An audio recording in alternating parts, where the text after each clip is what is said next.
G'day guys, welcome back to my channel. My name is Wildcard. Thank you for being here and watching my content. As always, it is my pleasure and the absolute privilege to talk about rugby right here on YouTube. So, the Wallabies lost to Springboks 42 points to 12 last week. By the way, it's not that big of a gap. Okay? It's not that big of a gap.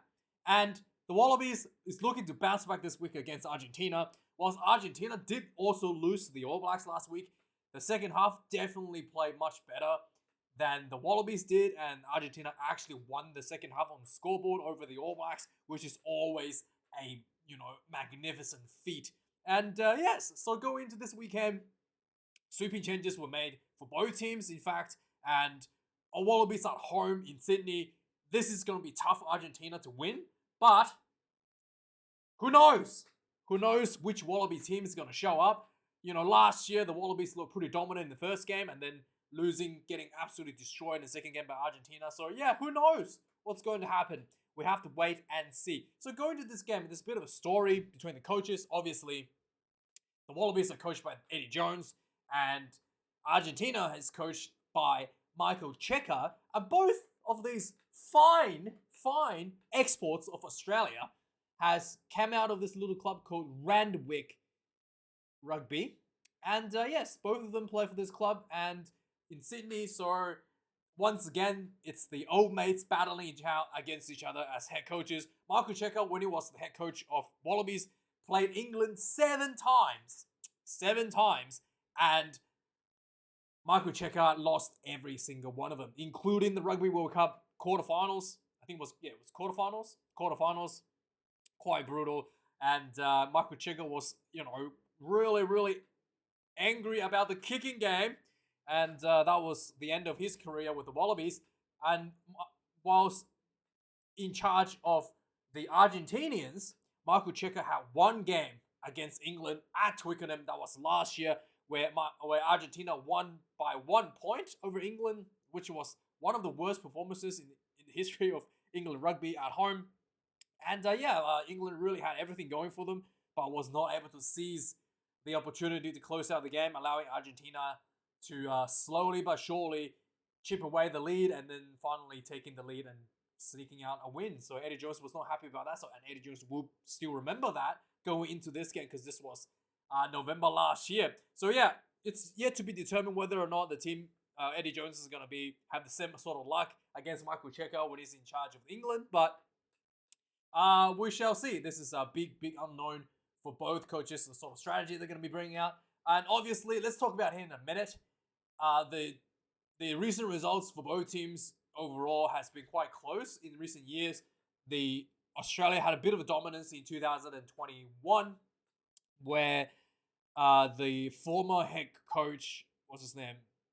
What was his name? The former head coach basically resigned and handed over to Michael Cheika, and since Michael Cheika taken over last year, 1 win, 1 loss, big win for Argentina in the second game. That was one of the worst performances in the history of the Wallabies I've ever seen, leading to the 48 points to 17 whoop ass in Argentina by Michael under Michael Cheika's watch.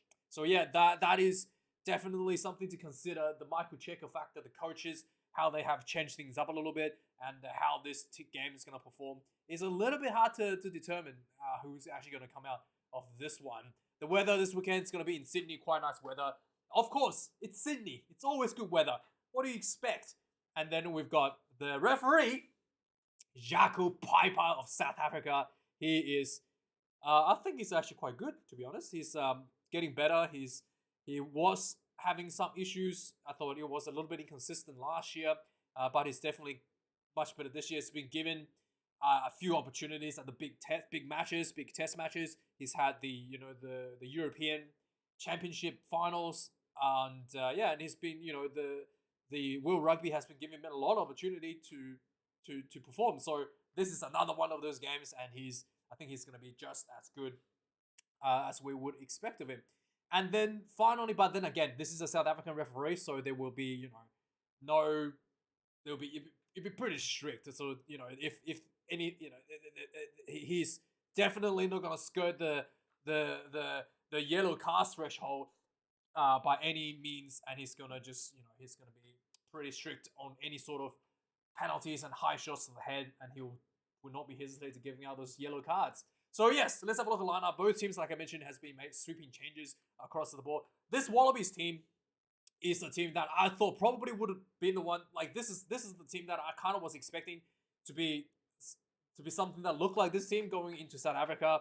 And yes, so Eddie Jones obviously got rid of a lot of the underperforming players, and this is a much stronger Wallabies team in comparison to last week. So coming in and the front rowers unchanged from last week: James Slipper, Dave Parecki, and Alan Alatoa. All these three pops have struggled last week against the Springboks pretty badly, pancaked a few times on the tight head side, and yeah, so we have to see how they go this week against the Argentinians. Thomas Gallo, apparently that's how you pronounce his name. Thomas Gallo comes in number 1. Julian Montoya comes in number 2. Francisco Gomez Cordella gets called back into the squad at the number 3 position at 38 years of age. So here's something that I kind of, the Argentinian scrums were also struggling a bit against the All Blacks, but the danger man here for the Argentinians is Thomas Gallo at the number 1 jersey. He is an absolute one of the best ball runners, forward ball runners in the world, not just from Argentina side. He's absolutely devastating when he gets the ball. He's last week, one of the tries, he had a tremendous help in setting it up, and he's one of the guys that he's one of the guys that if he's given an opportunity very close to try line, he gets the ball, he's gonna punch through. He's just that powerful, just absolute dynamite. And I do think that Wallabies needs to wear him out a bit in the scrummaging, and I'm not, if the Wallabies are smart, they will try to slow the game down in the scrummaging a bit and try to really put some squeeze on him, and get those legs, lactic acid build up in his legs, and he won't be nearly as dangerous close to the try line as he has showing again and again against tier 1 nations, against the All Blacks, yeah, he's quite a danger man. And another danger man for the Argentinians is the Julian Montoya, extremely good at the breakdowns. Another guy to watch out for. Not sure how the referee Jaco Piper's gonna see. His technique is quite good, so Jaco Piper will not be hesitated to issue penalties for his behalf. Coming in the lock position for Wallabies, Richie Arnold gets moved up from the bench to the starting position. I did think that Nick Frost always had a bit of defensive issues, so good to see that Richie Arnold, and Will Skelton gets the starting position. These two players played in the Friends Top 14 finals in opposite teams. So Will Skelton played for La Rochelle, whereas Richie Arnold played for Toulouse. So they are pretty familiar with each other as oppositions. Finally being next to each other in the national team is quite an interesting sight to see, to be honest.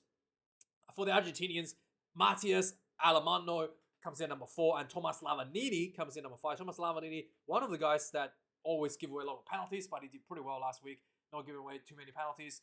And there was one yellow card that was issued out for Bruni. There was a bit of repeated penalties for Bruni, but Thomas Lavanini, I think he was okay. Not too bad. So yes, Richie Arnold, Will Skelton. First time they packed next to each other, I think, at least in the starting position. They might have a bit of a time last week coming off the bench when Arnold came on. But yeah, this will be a huge 4-pack, huge locks, and this is probably the best locks that the Australians can muster all around the globe for the Wallabies, to be really frank with you. Jed Halloway gets recalled back in number 6, something that I was kind of wondering why he wasn't here last week.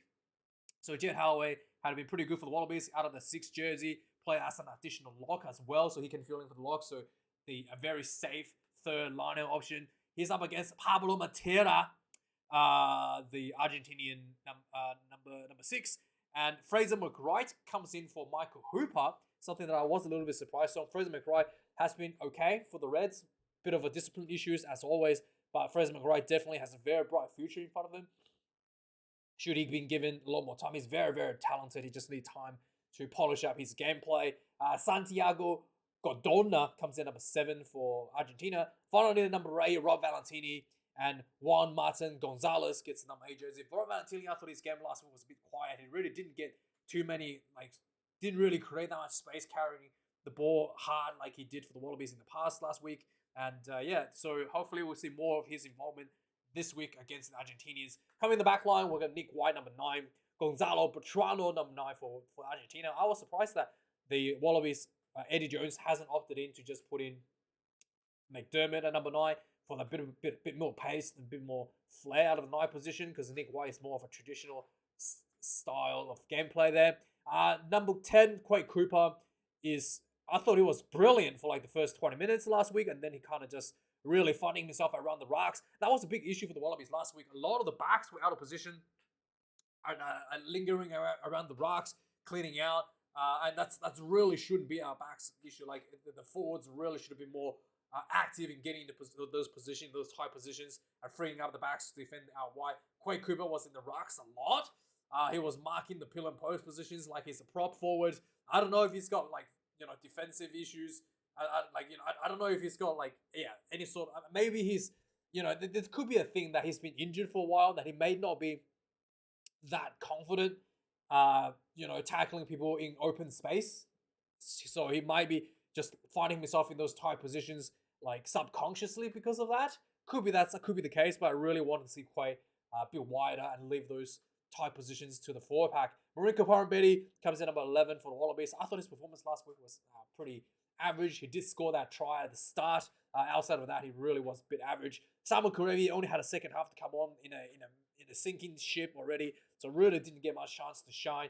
But he's back with his partner in crime. I thought this was the best center combination at one point a couple of years ago, with Samuel Karevi and Lenny Kitao beating the Springboks 2 games in a row. I thought that was absolutely amazing. So to see these two guys back together in the combination in the starting position is really, really, really, really good and quite dangerous. And it's really important for the Wallabies going into the Rugby World Cup. For the Argentinians, number 10, Santiago Carreras, last week in the second half, played much better, really found his groove, found his pace, found his ball runners in Thomas Gallo in the second half, and was really showing a lot more dynamism for him as well. So that was really good. And if he brings that performance in the second half against the Wallabies, this would not be an easy walkover for the Wallabies. Marcio Carrera comes in number 11 for Argentina.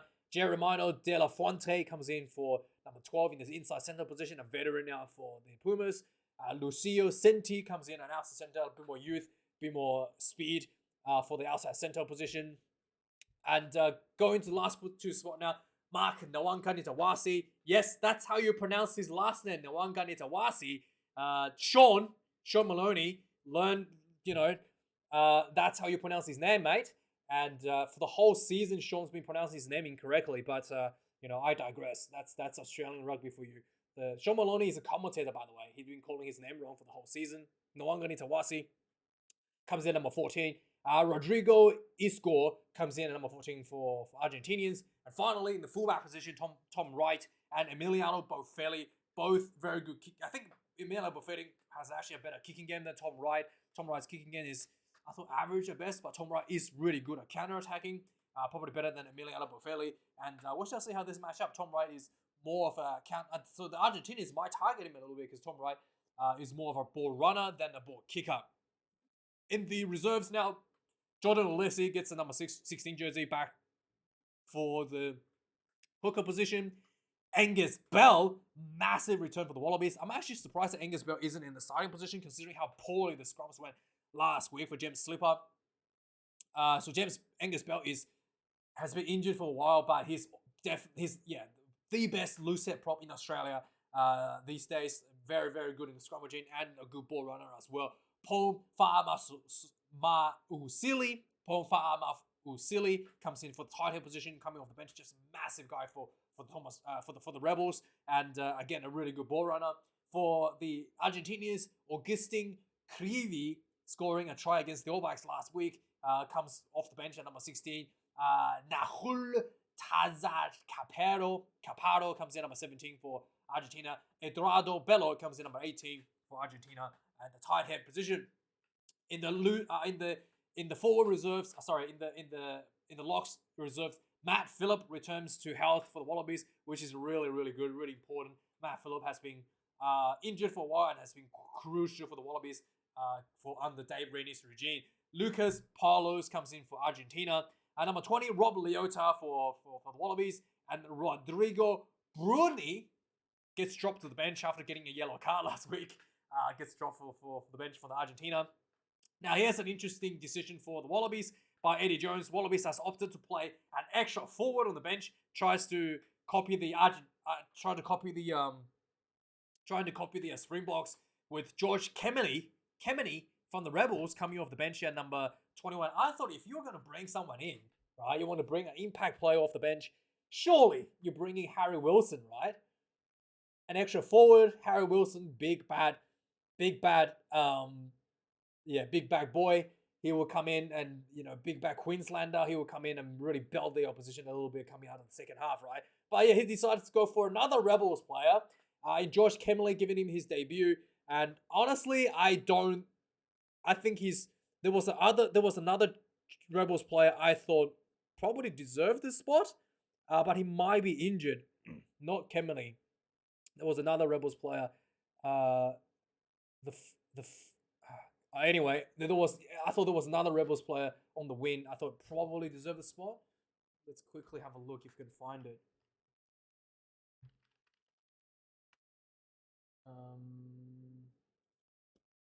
What's his name? This guy, Brad Wilkins. I thought he was pretty good. He's someone I thought could potentially come in for that position. And there was another guy, I think, for the Rebels. Hardwick, yeah. Richard Hardwick is another guy. I thought these two guys, if you're gonna pick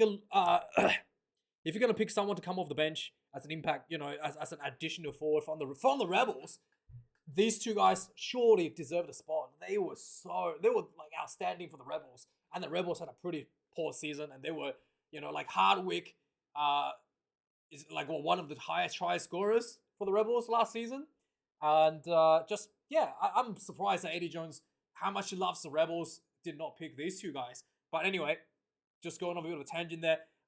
Number 21 for Argentina, Lautaro Barzavelas. Number 22, Tate McDermott for Wallabies. Nicolas Sanchez. I thought he was injured again last week, but luckily he's okay. Comes in for Argentina, number 22 jersey. And finally, number 23, Carter Gordon, coming off the bench last week, was quite good, scoring a try for the Wallabies. And Matias Moroni, and really just spice up the game a little. I'm surprised that he's not starting this week, to be honest. Matias Moroni gets to finish off the Argentinian side, and number 23 jersey for Michael Cheika. So that is the game, guys. I think Wallabies better win this one. I think the Wallabies win by 5. Let's say 34 points to 29. Yeah, let me know your thoughts, guys. Like, comment, subscribe. Let me know your predictions down below. And thanks for watching. I'll see you guys this weekend for the reviews. Have a good one.